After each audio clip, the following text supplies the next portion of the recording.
everybody. It's Brianna Henneke-Hodges here with another episode of Learning Through Uncertainty. Joining us today is one of our Future Ready Schools advisors, Carrie Gallagher, who is the Assistant Principal of Teaching and Learning in Massachusetts. Hey, Carrie, how are you today? Hi, Brianna. It's so good to see you. Thank you for having me today. I'm excited to talk to you. Wonderful, wonderful. Well, before we get started, will you mind sharing just a little bit about where you are and who you serve? You got it. So I am presently in my office in my school, which is called St. John's Prep. It's a all-boys school serving grades 6 through 12. We have about 1,500 students on campus, and we're one-to-one with iPads. We're an Apple school. My role, as you mentioned, Bria, is assistant principal for teaching and learning. So what that means is that I lead our instructional coaching program, our digital learning specialist program, our technology integration program. I partner with our professional learning programming, and I also teach one class, which is a really great part of being administrator at our school, that every one of us is very much still in the classroom. And as a matter of fact, that's what I just walked out of as my classroom before chatting with you. Additionally, I serve as the education director for an internet safety nonprofit based in Palo Alto, California, called Connect Safely. And we provide resources and information that's specifically targeted to parents and educators. And we will partner sometimes with the companies who are providing the platforms that our children really live on and value, so that we're sharing essential information so that the adults who are serving our children feel empowered to, give them the right skills that they need to navigate those things in a healthy way. All the things you do, all the things. And I love it. So jumping into that, with all the things comes all the challenges. And we've certainly had our fair share of challenges in the last in the last few years. So with that, can you share a particular challenge and maybe a strategy or two that you have found useful in adapting to that challenge?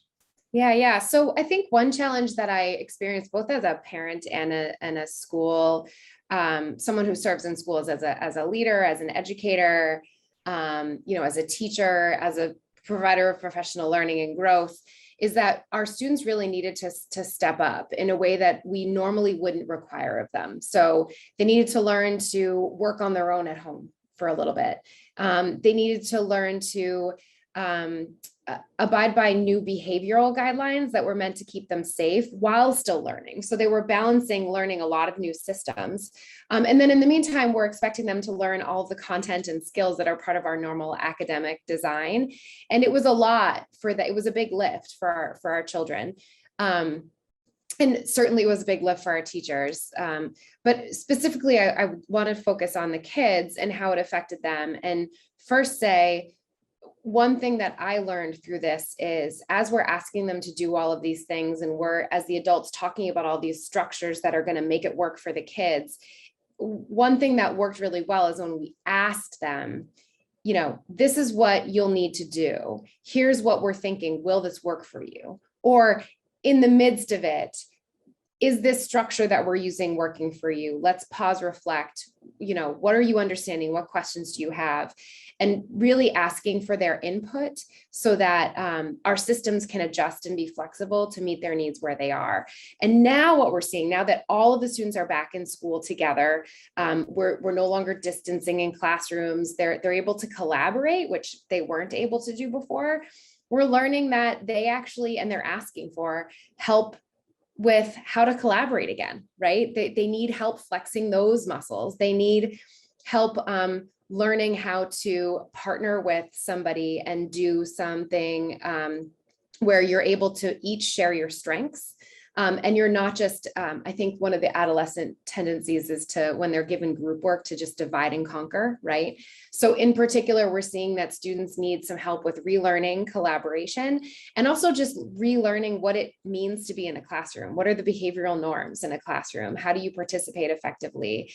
And so again, communicating with our kids as we're negotiating these new systems and walking through them, so that rather than thinking as the adults, we know the answers and we know what's best for them.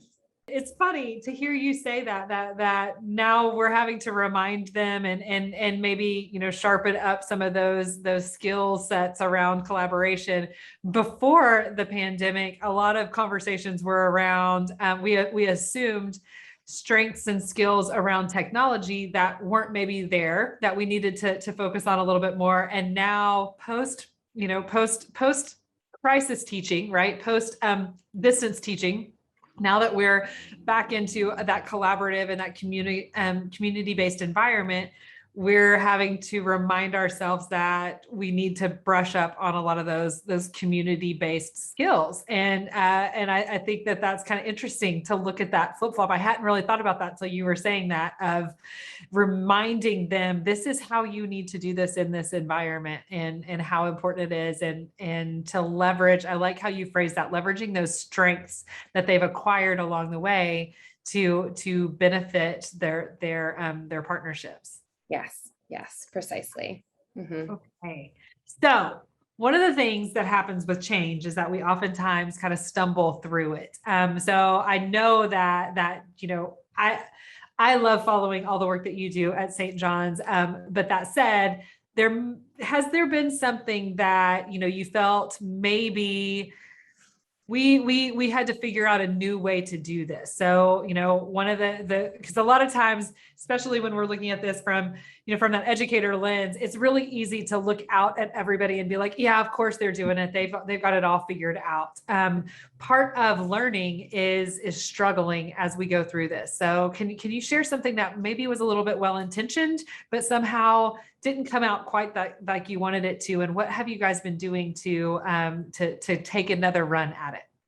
Yeah. So throughout the whole process of, going into like emergency remote learning in March of 2020, and then having the whole summer to work as a leadership team here on campus. And actually here on campus is inaccurate. We worked as a leadership team remotely to really vision set and plan, what is the next year going to be like, that 2020, 2021 school year, knowing that the pandemic is still going to be happening. And then, walking through last year and reevaluating every few weeks based on, infection rates and our testing protocols, and even just, going off what was going on in our area and when vaccines were being released. One thing that I learned is that oftentimes we would create a system with really great intentions, but that system maybe didn't work the way we intended, or there are problems that happened that we couldn't have anticipated, right? Just based on all of the different factors at play. And sometimes the factors were the pandemic, but sometimes it was like families and the school's finances, right? That, the supply chain had a huge impact on our ability to implement systems, because we couldn't get sometimes the equipment or supplies that we needed as quickly as we were accustomed to. So I think one key thing is that when a system didn't work or a tool didn't work the way we intended, we were willing to say, we're acknowledging this isn't working.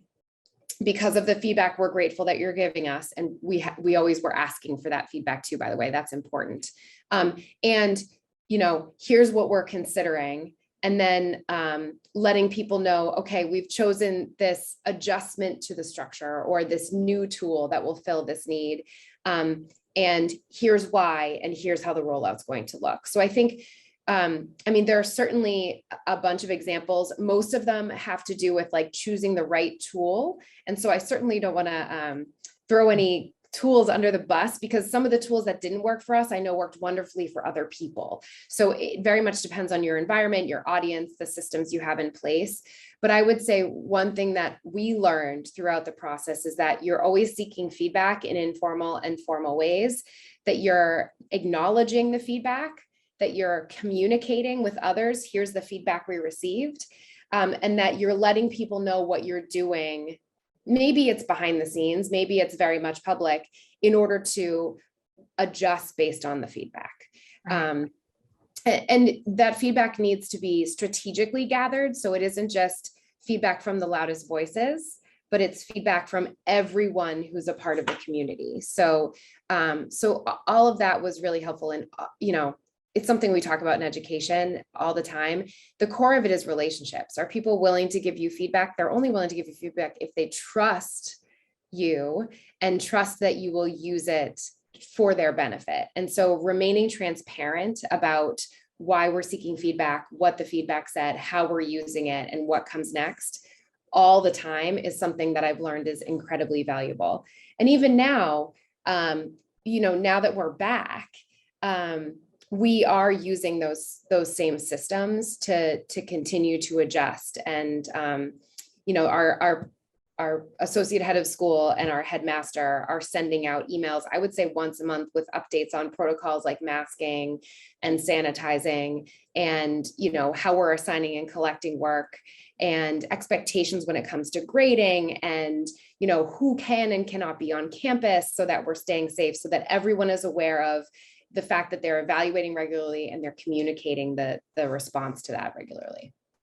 I love that. I'm seeing this theme of assumption, and and really not assuming for others, but instead of assuming intent, really gathering that intent, gathering the whether, when you were talking about your students, like asking, is this working? What would work really well for you? Where do we need to go with that? Taking that stakeholder feedback, now applying that to your staff, to your faculty, to your stakeholders.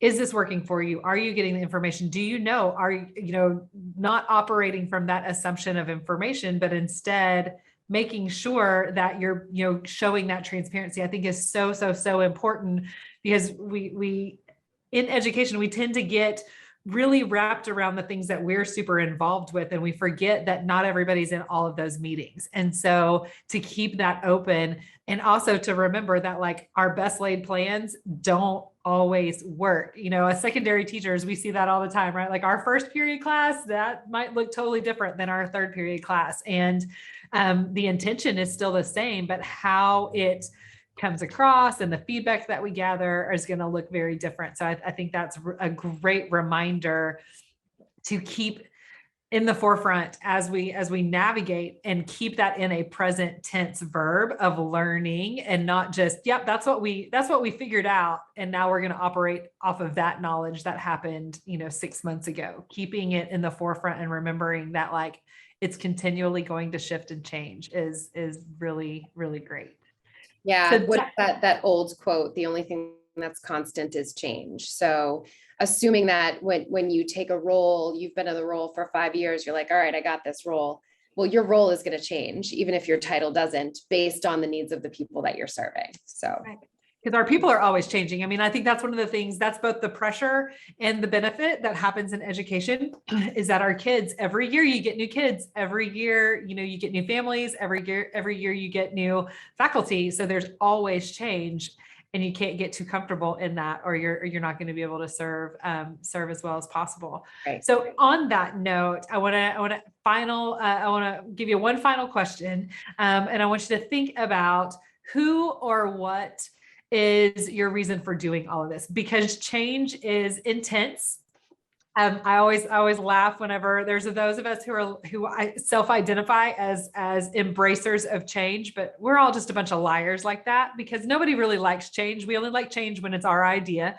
But that said, with change comes a lot of work, and a lot of time and angst and frustration, and all the heaviness that we're experiencing these days. What keeps you still in it, and what helps you remember that this is worth it? Can you share a little bit around that? Yeah. So there's both an altruistic and a selfish answer to that question. So the altruistic answer is those boys who I just finished teaching, right? Like I say this all the time, and I think sometimes I say it so much among my colleagues that they roll their eyes and they think I'm just saying it for lip service. The hour that I'm teaching my class, 5 out of 7 days in our cycle, is the best. Those are the best 5 hours in every 7-day cycle that I spend doing my job. And that isn't lip service. It's because those boys, they're funny, they're smart, they have gifts to share. They teach me, I teach them. We joke around. They came in today. It's a very dreary Friday here in New England. One of them was like, can we just do nothing today? And I'm like, that's not the plan, but I appreciate your question. I appreciate that you're sharing with me that you're struggling today, but we'll work through it. by the end, I had them, the project I had them doing involved drawing. And of course they're like, well, I can't draw. Like I can only do stick figures. But we get 10 minutes into the drawing and they're like, this is really relaxing. Like I'm looking at colors and I'm like designing shapes and I'm thinking about things. And just the idea that I have the ability to, through being with them and sharing the same space with them, turn their mindset toward the day from I'm tired, I'm not capable, I can't do anything, to look at what I'm doing and look at like how I can shift my approach to this day so that it's positive. That is like, those boys left and said thank you as they walked out of my class today, right? Like, how great are they that they're open to that and flexible to that? And we as educators, I think, that have this amazing opportunity to serve these open-minded children who are in our care. So number one, that's the reason I'm willing to shift all the time, because like you said, every year that they come to me, they're a little bit different because of the world that they're being raised in and the world that they're growing in. The second reason is much more selfish. And I think I was just hinting at it in my previous reason, is that I thrive on the creativity that goes into analyzing situations and data and figuring out how to build systems that will, remove obstacles for learners, create efficiencies for teachers, give teachers opportunities to collaborate and be creative so that their students benefit. I just really thrive on that. And even very recently, the last week or two, I've had the privilege to be a part of some really difficult conversations where there's tension in the conversations here at work. And going into those days, I'm not going to lie, there's a little bit of like, my muscles are a little tighter, my brain is working overtime. But as I reflect at the end of the day on those conversations, and I'm kind of laying in bed looking at the ceiling, I'm like, you know what? I didn't solve a problem today, but we had an authentic, brave conversation. We've moved forward. We're developing an understanding, and the best relationships that both professional and personal that actually hold meaning and can make a difference are the relationships where people are willing to do the tough stuff together. And so I think one of the things that drives me and keeps me coming back to this is that I have, through this role, the opportunity to like brighten the day of my students, solve problems for colleagues, but also work through hard stuff that, really deepens who I am and benefits relationships in a truly meaningful way. And that makes me feel good. So that's like selfish. Like I feel good at the end of the day. I feel accomplished. I feel like I've done something to make other people's lives better. And